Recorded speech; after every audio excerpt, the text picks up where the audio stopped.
En esta ocasión vamos a estar visitando 7 curiosos lugares de Santiago, desde algunos con historias particulares, sitios sorprendentes, panoramas poco comunes y mucho más. Y bueno, vamos a comenzar este video con una construcción que claramente sin tener un contexto puede llamar un montón la atención, ya que es una estructura bastante llamativa, que incluso diría yo parece traída de otro mundo, ya que bueno amigos, nos encontramos en el Templo Bahá'í.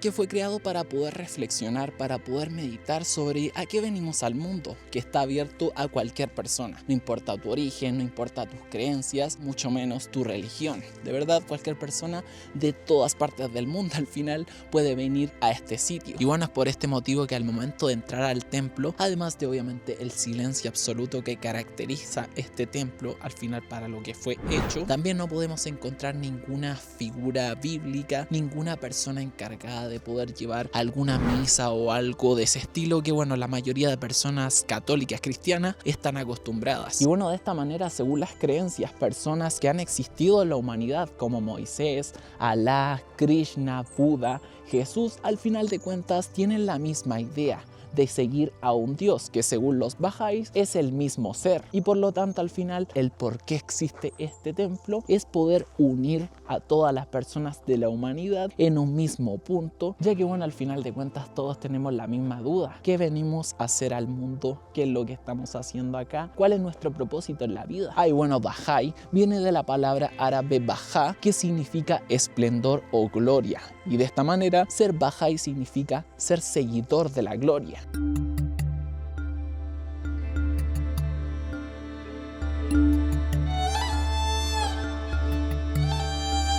Y bueno, claramente muchas personas se estarán preguntando qué es lo que hace un templo de creencias Bahá'í en un lugar como Chile, donde claramente no se sigue mucho, o por lo menos no se escucha de muchas personas que sigan esta forma de pensar. Y bueno, esto es debido a que inicialmente este templo iba a ser construido en otra parte del mundo bastante distante, en Teherán, Irán, pero debido a la persecución religiosa que existe en aquellos países un poco más radicales, decidieron buscar un país donde existiera una democracia más estable, un lugar donde no hubiera tanta persecución por las diferentes creencias. Y bueno, así llegaron a la opción de Chile, donde se terminó construyendo este gran templo. De hecho, aquí en el continente solamente se encuentran 3 templos, ya que el primero está aquí obviamente en Chile, el segundo se puede encontrar en Panamá y el tercero en Estados Unidos. Creo que era Washington, o no recuerdo ya. Y bueno, hablando de la arquitectura durante el día, como pueden estar viendo, la construcción tiene una opción en la cual los pétalos dejan acceso a luz solar, y de esta manera todo el sitio, todo el templo en su interior se ilumina de manera completamente natural. Y bueno, obviamente durante la noche sucede lo contrario. Obviamente su interior se ilumina con luz artificial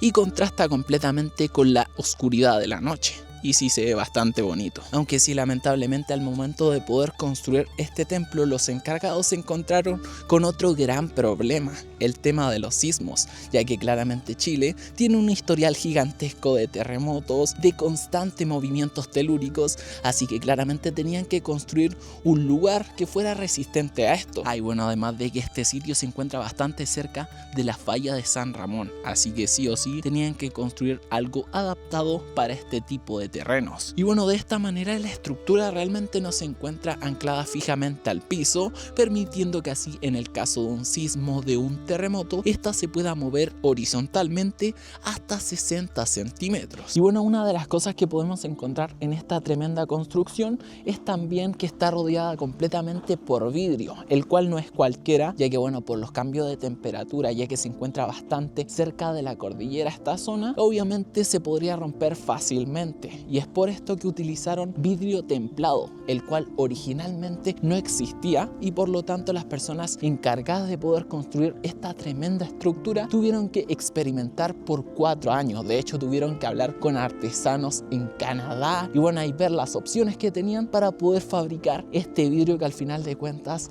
está adaptado para esta tremenda estructura y obviamente las diferentes características que se pueden encontrar en este ambiente. De hecho, en el interior está construido con un mármol traslúcido que permite también un poquito más de iluminación natural. Y si eso lamentablemente no se los puedo mostrar, voy a intentar de buscar algunas las imágenes en internet, ya que bueno, no está permitido poder grabar dentro del templo. Y sí, claramente al tener esta forma de estar construida, al final de cuentas genera una iluminación bastante bonita, bastante agradable. Curiosamente, las creencias Bahá'í, el número 9 es un número sagrado, ya que es el dígito más alto en los números simples. Y bueno, debido a esto, que el templo que están viendo ustedes, al igual que todos los que se encuentran alrededor del mundo, fueron construidos con 9 entradas, 9 puertas, 9 accesos, de forma también de representar que todas las religiones de todas las partes del mundo son bienvenidas a este sitio. Y bueno, sí hay que mencionar que claramente el lugar se encuentra rodeadísimo por gran cantidad de naturaleza, bastantes plantas, bastantes arbolitos, además de obviamente el cerro que se encuentra ahí, que bueno, no se ve muy claramente porque justo hoy día hace bastante frío y bueno, está tapado un poquito por la neblina, pero aún así se aprecia bastante la vista que tenemos alrededor de este gran templo.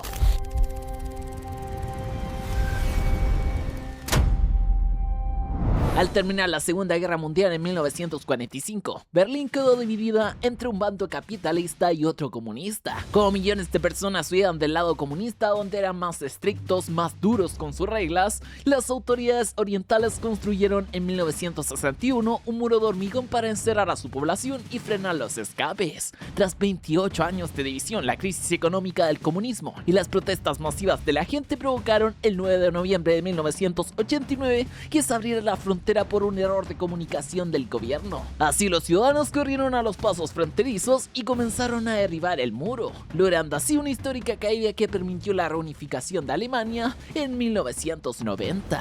Y bueno, fue de esta manera, tras la demolición de este muro en noviembre de 1989, que varios de sus restos fueron repartidos alrededor del mundo. Y bueno, uno de sus países elegidos fue Santiago de Chile, específicamente trayendo uno de estos trozos del muro de Berlín a la embajada de Alemania, que es donde me encuentro.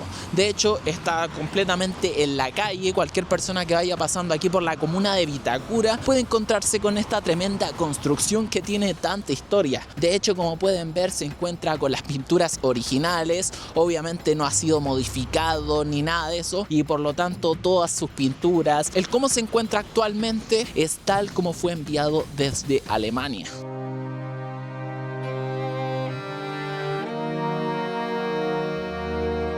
Y bueno, amigos míos, el siguiente punto hay que tomarlo con bastante respeto, ya que detrás de este lugar, que cuenta una historia bastante triste, bastante desgarradora, hay toda una familia que claramente la ha pasado bastante mal por años, ya que bueno, nos encontramos en la minita más grande del país, lugar donde lamentablemente se recuerda el fallecimiento de Astrid.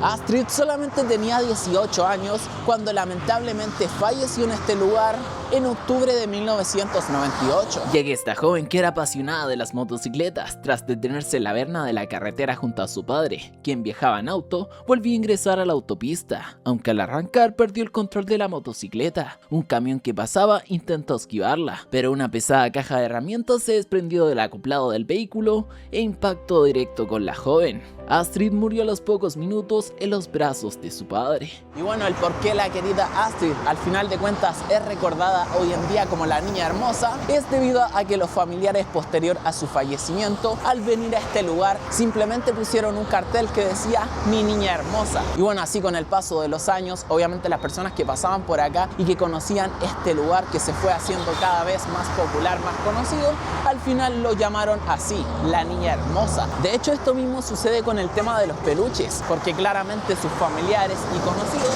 sabían que a Astrid le encantaban los animales de felpa, los peluches, y pues así inicialmente ellos trajeron los primeros para poder recordar a esta querida mujer. Y bueno, con el paso de los años, obviamente las personas que venían a visitar a Astrid, al final de cuentas, viendo esto, decidieron también, en forma de agradecimiento por los favores concedidos, traerle sus propios peluches y también cascos, ya que bueno, lamentablemente en la forma en que falleció Astrid, al final podemos entender su gran pasión por las motos, ya que además de la tremenda variedad de peluches que recorren todos los rincones de esta gran animita, los cascos también ocupan un lugar importante. Algunos incluso han llegado a la parte de atrás del mismo memorial, donde también se dejan los restos de velas y demás basuras que se van juntando por la gran cantidad de personas que visitan este sitio día a día. Y si al final de cuentas ha sido tan grande el impacto de esta animita que claramente llama la atención por su gran cantidad de peluches, que al final de cuentas la misma autopista El Sol, que bueno, es la que están viendo ustedes acá, ha transformado completamente este lugar,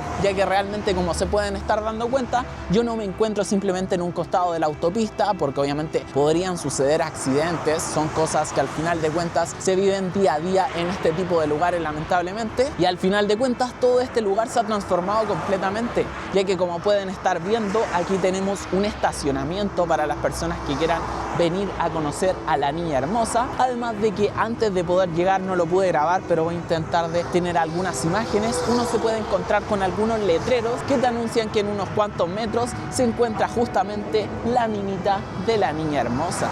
De hecho, es tan significativo este memorial que de hecho el padre de Astrid contó que en un momento un hombre solicitó que sus cenizas tras su fallecimiento fueran esparcidas justamente en esta niñita de la niña hermosa, en forma de agradecimiento justamente a la misma Astrid por haber tenido una muerte más tranquila tras batallar por años con una enfermedad bastante fuerte. Y sí, una de las cosas que quería mencionar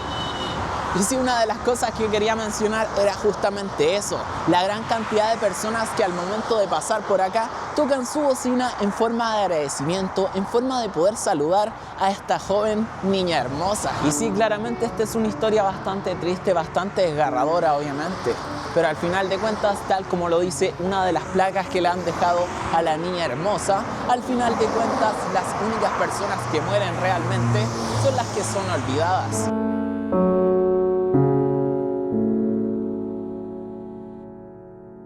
Y bueno, ahora me encuentro en el Centro Artesanal de los Dominicos, que se encuentra justo en un costado del Museo de Cera, que mi idea es poder conocerlo también para este video. Y bueno, ahí voy a estarles mostrando un poco de lo que se puede encontrar en este también conocido como el pueblito de los dominicos, que bueno, por lo que veo tiene una estética bastante colonial, así que va a estar bastante interesante poder entrar a este sitio. De hecho, aquí recién entrando al lugar encontramos un mapa que nos muestra más o menos los sectores que podemos encontrar en este lugar, y sí es bastante amplio por lo que están viendo. Y bueno, al final este es literalmente un laberinto de artesanía que va desde esculturas en piedra, tremendo lujo que te daría si es que llegas a tener una de estas figuras, aunque bueno, hay algunas más baratas, obviamente siendo más pequeñas, figuras en greda, que admito estas fueron mis favoritas. También hay muchas otras figuras hechas en cobre, textiles y joyas con piedra de todos los orígenes imaginables. Por ejemplo, si eres fanático del ajedrez, te puedes lucir con un muy buen tablero hecho a mano. No quiero saber cuánto sale esa cosa, pero lo mejor es ver a los artistas en acción. Por ejemplo, yo me topé con don José Salazar, bastante amable el señor, quien crea estos cuadros increíbles tallados sobre madera, que bueno, el señor tiene tanta experiencia que contaba que en solamente un día puede llegar a tallar 2 cuadros, súper fácil. O don Yayu, que bueno, se luce con estos cuadros hechos sobre vidrio. Y bueno, aquí tenemos una exposición que es completamente gratuita, así que vamos a entrar y ver qué es lo que nos podemos encontrar. Aquí tuve la oportunidad de ver estos cuadros que hacían como un efecto 3D con papel, cartón, ahí están los materiales que se usaron, y bueno, esto sinceramente no me llamó tanto la atención personalmente, aunque sí me gustó la casona que se utiliza para este tipo de exposiciones, ya que bueno, se nota que no ha sido modificada mucho y posiblemente es de los años 1800. Había una exposición del compositor y actor Enrique Moto Arenas, nunca en mi vida lo había escuchado, pero bueno, ahí están sus cosas completamente originales. Y bueno, ahora estaba en la exposición que ustedes acaban de ver y pasé a la parte del jardín y me he sorprendido, ya que no sabía que en este lugar uno podía encontrar un jardín completo de puros árboles bonsai, y como pueden estar viendo hay una variedad gigantesca. Incluso los que más me sorprendieron son los que están ahí atrás, que son palmeras, y yo no sabía que se podían hacer bonsai o que se daban naturalmente también. Eso me ha llamado bastante la atención. Y bueno, así esta exposición exposición es completamente gratuita. Cualquier persona que quiera que venga al pueblito de los dominicos puede entrar sin ningún problema. Afuera también me encontré con un pozo de los deseos, así que obviamente quise aprovechar la oportunidad. Y bueno, al final de cuentas ese ha sido el pueblito de los dominicos. Como pueden haber visto, mayoritariamente es artesanía y bueno, lugares para poder comer comida típica chilena, así que por lo menos está bastante agradable si es que quieres pasar un buen rato, totalmente recomendado. Y bueno, yo aprovechando voy a pasar aquí al lado, que se encuentra justamente también el Museo de Cera que quiero mostrar en este video. De hecho, curiosamente, por lo que me dijo la encargada, hoy día martes justamente es gratuito, así que tengo bastante suerte. Voy a poder visitar el Museo de Cera sin pagar nada, ya que originalmente, por lo que tengo entendido, se pagan 5.000 pesos y si eres vecino de Las Condes, que es donde se encuentra el museo, pagas creo que 3.000 pesos, algo así. Y bueno, ahora ya me encuentro en el interior del Museo de Cera. Como les dije, es completamente gratuito, así que simplemente tuve que ingresar y ya está. Y bueno, en esta primera sección podemos encontrar, por lo que entiendo, los presidentes que han habido en Chile, desde Patricio Aylwin, Eduardo Frei, y bueno, aquí está Michelle Bachelet, Sebastián Piñera, que fue uno de los últimos antes de Boric. Y bueno, también aquí en un costado también tenemos otras figuras importantes para la historia de Chile, como puede ser el señor Arturo Prat, José Miguel Carrera y Verdugo o el señor Pedro de Valdivia. De hecho, aquí tenemos al encargado de la primera constitución del país en 1833, el señor Diego Portales. Y bueno, ahora me encuentro en la sección de celebridades. Bueno, allá en el fondo está la parte de jugadores de fútbol, ya que anteriormente vimos la parte de deportes en general. Ahí se podía encontrar la figura del Chino Ríos, la cual ha sido una de las más polémicas de este lugar, ya que bueno, el mismo protagonista al final de cuentas criticó la figura de Cera, la cual no se parecía en nada y bueno, tenía una apariencia un tanto perturbadora incluso. Lo mismo pasaba con la de Stefan Kramer, que también antes era horrible, tremenda frente, pero bueno, ahora por lo menos están modificadas y están bastante decentes. Había otras figuras populares como la de Felipe Camiroaga o este señor que realmente no lo conocía y hasta mi psicosis en un momento me hizo pensar que era alguien disfrazado y en algún momento me iba a asustar, como esas bromas que se ven de vez en cuando, porque bueno, de verdad tenían muchos detalles que llegaban a dar un poco de miedo. Y bueno, más figuras importantes de la historia del país. Y sí, una cosa que me ha llamado la atención es que aquí en el museo han querido tener su propia figura en cera de algunos guardias que han trabajado aquí, por lo que entiendo. Y bueno, uno como que medio se asusta porque ve una persona sentada ahí, que es un guardia completamente normal, pero no, realmente se trata de una figura.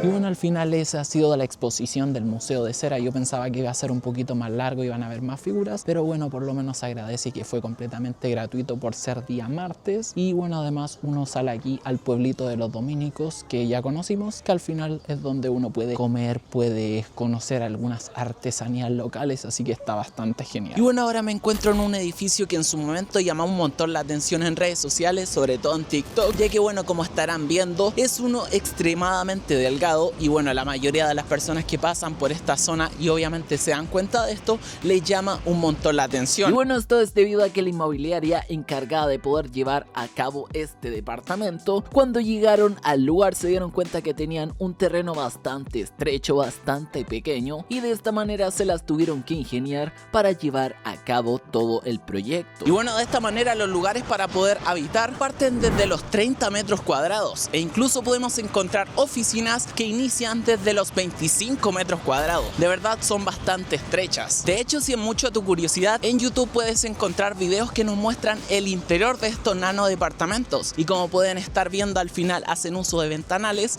que hacen un efecto medianamente de amplitud. Sí, curiosamente, si este departamento lo vemos desde las alturas, voy a intentar de buscar una imagen en Google Earth, puede tener una especie de forma de cuchillo o por lo menos así se asimila. Y bueno, esto es también debido a que el terreno, cuando llegaron aquí, se dieron cuenta que si es que hacían un departamento demasiado gigante, demasiado alto, iban a tapar con la sombra al departamento que se encuentra justamente al frente. Y de esta manera tuvieron que también ingeniárselas y hacer esta forma tan particular y de de esta manera poder cumplir con la norma también que obviamente se exige. Y sí, es un contraste gigantesco poder encontrarnos justamente al frente de este enano departamento, en un lugar tan estrecho, tan pequeño, que obviamente muchas personas lamentablemente es la única opción que tienen, al frente de la iglesia de los sacramentinos, que obviamente es una estructura gigantesca, que bueno, al final de cuentas nos demuestra el paso del tiempo y cómo van cambiando las cosas. Y bueno, posiblemente muchas personas estén pensando que al final de cuentas sí, quizás los lugares son estrechos, son pequeños y todo eso, pero termina siendo una opción un tanto económica, sobre todo pensando en que estamos cerca de la línea 3 de Parque Almagro, pero realmente no, ya que bueno, tener una zona para poder vivir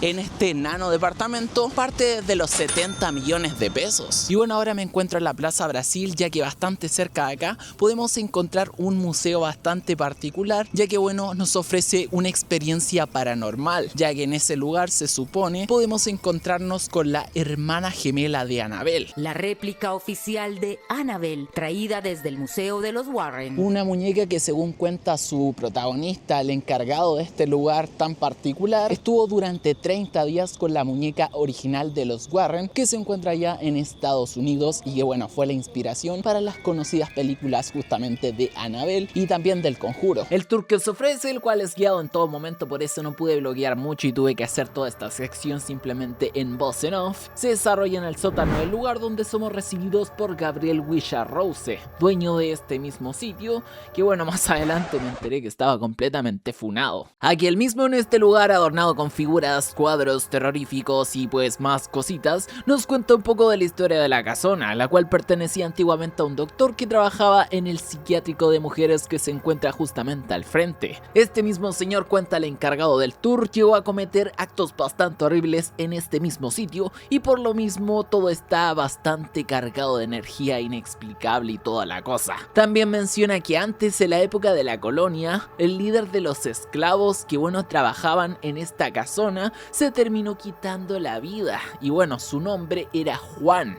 Nombre que se puede escuchar al final del tour cuando uno de los encargados está haciendo uso de un Spirit Box, que son estas cajitas que emiten un sonido en blanco y que de vez en cuando se pueden escuchar algunas cuantas palabras que supuestamente son intentos de comunicación que tienen los fantasmas que se encuentran en el más allá. Di el nombre de alguien de este lugar.